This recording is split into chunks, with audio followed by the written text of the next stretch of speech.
What's up, everyone? Welcome to Stand for Sports History for December 23rd, 2023. I'm your host, Jim Montgomery. Welcome to a Saturday edition of the podcast. We're just 2 days away from Christmas. Hopefully you have all your shopping done, but if you don't and you're going out there today, be safe. My elves have reported that it is crazy out there. So Godspeed, and I wish that you get a speed in and out as quickly as possible. As always, let's start with a question of the day recap. And I asked you, who is your favorite, most random or forgotten about Philadelphia athlete? And so many great people. I can't even list them all, but we had Milt Thompson, Sheldon Brown, Sedale Threatt, Murray Craven, Darwin Walker, Mickey Morandini, Mariano Duncan, lots of people from that 93 team. Clay Dalrymple from some of the older crowd was one who's actually lived in the area as well. But just so many great athletes that names and things like that obviously weren't superstars, but that people put out there as their favorites. So thank you, as always, for contributing to the question of the day. Be sure to call that, call that number or text 267-495-8531.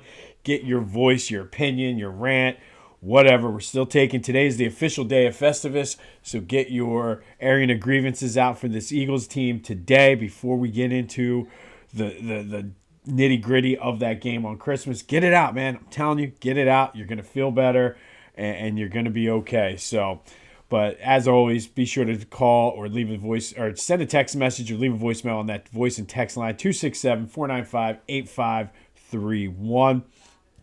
Quick housekeeping note. Be sure to check out the latest Back to the Future. We talked about, why can't I think of his name now? Oh my goodness. Herb McGee, one of the just underrated people in college basketball history, but definitely the city's history. So go check that out. That's Back to the Future with a PH. That's available wherever you get your podcast, as well as on YouTube. Good listen as you go and you're traveling today for your holiday season. Little quick history lesson on Philly sports.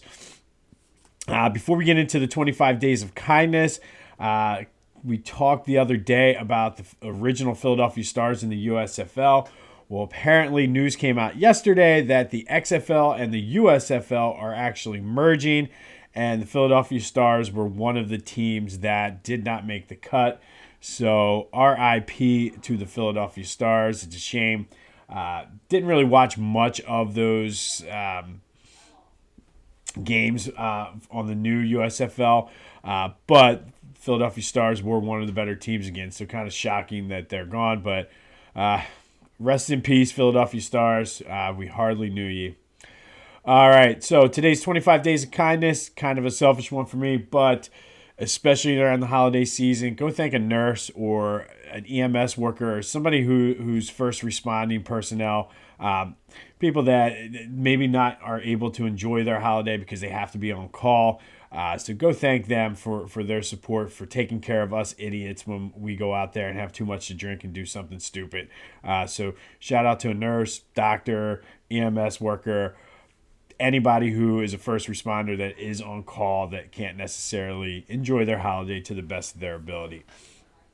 All right. Lots of entertainment last night in Philly sports world. The Flyers lost a tough one to the Red Wings 7-6 in a shootout. They were down 5-1, battled back to take a 6-5 lead, quickly gave up the lead. That third period in overtime was a ton of fun to watch. I'm telling you, this team is a lot of fun, and now is the time to get in on the Flyers. They have 5 days off for the holiday, but once they come back, I'm telling you, they are a fun team to watch. You're missing out if you've not been following the Flyers. So they got the point. Disappointing they didn't get the win, but that was just an entertaining and fun game to watch. Sixers, kind of a resilient win, I'm going to give that. They got off to a very, very slow start. We're down early to the Raptors. Came back, pulled it out 121-111. Joel had his normal 30 and 10 for the 13th straight game now. He was 1 assist short of a triple-double. Had an injury scare there in the first quarter. Fell hard on his ankle, but came back in and kind of battled through. You could tell he had a little bit of a limp. So we're wondering now if he's going to play on Christmas. But, I mean, he has been lights out. And again, I keep saying this, but it's worth noting. He's taken his game to the next level. He's doing some historical type stuff out there. Tyrese and Tobias each had over 30 as well. I mean, Tobias was just playing with his hair on fire yesterday early in that game, which is good to see. And it kind of begs the question, maybe they do hang on to Tobias now. Because I feel like between him and Kelly Oubre, they've sort of found that niche as the third guy. And I think Tobias could be that guy. So it's just interesting to see when he has a game like this, what he is capable of. And then Tyrese is just Tyrese. I mean, he's got to be an all-star this year. I think he's well on his way to being a bona fide superstar. Obviously, you need to do it a couple years, but his trajectory right now is this dude is a superstar, should make the all-star team, and he's been clutch. He's usually been clutch in the fourth quarter. So, like, a lot of these games, and it is what it is, but not to throw the shade on Doc again, but these are games that under Doc Rivers, that the Sixers would mess around because of his rotations and let the Raptors back in the game. But, like, they keep the pedal down, and Tyrese is, like, the catalyst for all that, and, like, make sure that they're not going to have the letdown and let the teams back into it. He's big in the fourth quarter. He's like the shutdown guy, and I love it. But overall, good win for them. Good battle back. Got a couple days off, and they will be in action on Christmas. I forget who they are actually playing on Christmas now. I feel like I should have looked that up. But Sixers, once again, will be playing on Christmas, so looking forward to that. Philly Goat has you covered with your Sixers and Flyers gear. I'm telling you, Sixers, obviously, I mean, I'm sure once the holidays are over, he's going to be coming up with all kinds of great shirts. I mean, he has the Tyrese Maximus shirt, which is great. So just go check him out. Get your Flyers stuff. I'm telling you, they have the awesome Philadelphia Quakers sweatshirt that we inspired. They have all kinds of other Flyers gear. Get your Flyers gear now on the ground level. It's also not too late to get gift cards, last-minute stocking stuffers. Don't feel like going out and dealing with the crazy people today? Go to Philly Goat. Get a gift card printed out, put it right in the stocking. Boom, you're done. Use the promo code Jim Montgomery for 10% off of your order. Help them out. Help me out. Help yourself out. That's phillygoat.com. Use the promo code Jim Montgomery for 10% off your order. All right, Eagles now. And I guess the big story yesterday was the report that the team wants Jalen to be more vocal and more open, kind of like that in your face like we talked about before. But they also want him to be genuine to himself. And I think there's some merit to that. Again, this is only reports, but I said that about that Dallas game. He just sat there and kind of moped. He needs to kind of – they're looking to you, Jalen, to be the leader of this team. You need to not be the stoic type. And there's a time for that, but like you do it at the beginning of the games when you're getting the team fired up. But I need you to kind of do that during the game. I really – he's the kind of guy, and if he is who we think he is, I think you're going to see him come out and be more of that vocal leader. But it's worth noting that was one of the rumblings. And again, I think a lot of this is based on the fact we've lost 3 games in a row. If we're not on a 3-game losing streak, I don't know if any of this stuff comes out. I don't know if any of this stuff matters. So some of it you need to take with a grain of salt and just things are not good right now. But again, it's easily fixable, I think. So we got to see how they respond, obviously, on Monday. But it is worth noting that these are some of the rumblings that are going around. Injury news, Slay and Dickerson did not practice, won't be playing on Monday. Cunningham and Morrow are still out, which is kind of like that's going to be a problem. Devontae didn't practice again with that knee. I'm anxious to see what happens today now, to see where he is with that. I'm hoping that he's able to play, but at the same time, luckily you have the Giants, which Giants aren't that bad defensively. Now I feel like I'm talking like Topher from the Clashing Conferences, but their defense is not that bad. So it'd be nice to have all the weapons there. I think, especially if you're going to have to rely on Quez Watkins, you all know how I feel about that. I'm not comfortable with Quez in any shape or fashion or anything. But on the positive front, Vontae Maddox practiced in full again. I don't know where he's at, but it would appear to me like no limitations in practices, that he's trending toward playing, which would be a huge boost to that defense, especially if you have Cunningham and Morrow both out. So I'm anxious to see. This is a big day. I can't wait to see that injury report and see where we're at. Not only for Devontae, Zach Cunningham, and Nick Morrow, but also for Avonte, because if Avonte's back, that I think that opens things up a lot, and that's one of the things we're going to need to see. Is we'll get into that in a minute, but I got to see some stronger play from the guys up front, and if the guys up front feel comfortable enough with the guys in the back, hopefully that'll take one less thing off of the shoulders of the defensive line, and they can just get after Tommy DeVito. I want to mention Brian Johnson did say that with the play calling, the things he sees, there's three things he thinks that easily will fix this offense. More explosive plays, which I don't necessarily disagree with. But you also need to take what the defense is getting you to set up those explosive plays. And I think that's what's been missing these 3 games, especially with Jalen missing guys underneath. Take care of the football. Obviously, they have not done a good job of that. And be better in the red zone. And I agree with that. But I think that ties in a lot with what taking care of the football, because a lot of times recently when they've been getting in close to the red zone or in the red zone, they're turning the ball over. I don't think there's anything like Einsteinish about this, but yeah, they need more explosive plays. But in order to hit those explosive plays, you got to take what they're giving you, which that's what they haven't been doing. So we'll see. But that all leads us into today's question of the day for the Eagles game on Monday. What do you want to see the most? Do you want to see Hurts improve his play more? Do you want to see the defense get some pressure on Tommy DeVito? Do you want them to just take care of the ball, or doesn't any of it matter? Just win, baby. Let me know. Hit up that voice and text line, 267-495-8531. Text or leave a voicemail with what your thoughts are.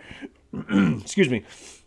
But do you want to see Jalen Hurts play better, the defense get pressure on Tommy DeVito, take care of the ball, or just win? It doesn't matter as long as they get the W. I think if we're going to win, there's some other ones I want to see, but sometimes at this point, style points don't matter. We just need to get the wins. So let me know. Hurts playing better, taking care of the football more, defensive pressure, or just win. 267-495-8531 gets you into our voice line. You can text me on there.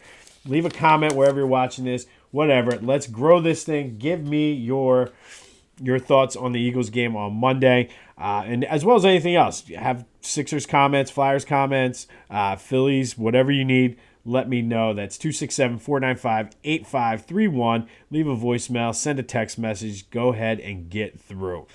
I mentioned Topher and the Clashing Conferences. Be sure to check those guys out before the games start today. Great episode, as always, this week. That's available wherever you get your podcasts, as well as on YouTube. It's always better when, and again, I don't want the Eagles to lose, but when all 4 teams in the NFC East lose, it's just the fodder is top notch. So go check those guys out. All right, today we're going to go back to 1979. And on this day in 1979, it was the NFC Wild Card game. It was the first ever NFL postseason game to be held at the Vet. The Eagles beat the visiting Chicago Bears 27-17 in this game. Ron Jaworski threw for 204 yards and 3 touchdowns, 2 of them going to Harold Carmichael, who had 6 catches for 111 yards. Billy Campfield scored the other one, a 63-yarder and the game winner. The Eagles defense forced 3 turnovers on the Bears, held Walter Payton to 67 yards, but he did have 2 touchdowns in the Eagles' victory. It was their second straight playoff appearance, and it was the first time they made back-to-back playoffs since 1948-49. It was their first home game, playoff win, and playoff appearance since the 1960 NFL Championship. They would be short-lived, though. They would go down to Tampa Bay the next week and lose to Tampa Bay, but they would be in the Super Bowl the following year. They went 11-5 in 1979, tied with the Cowboys, and despite splitting with them, lost out on the division with the tiebreaker due to their conference record.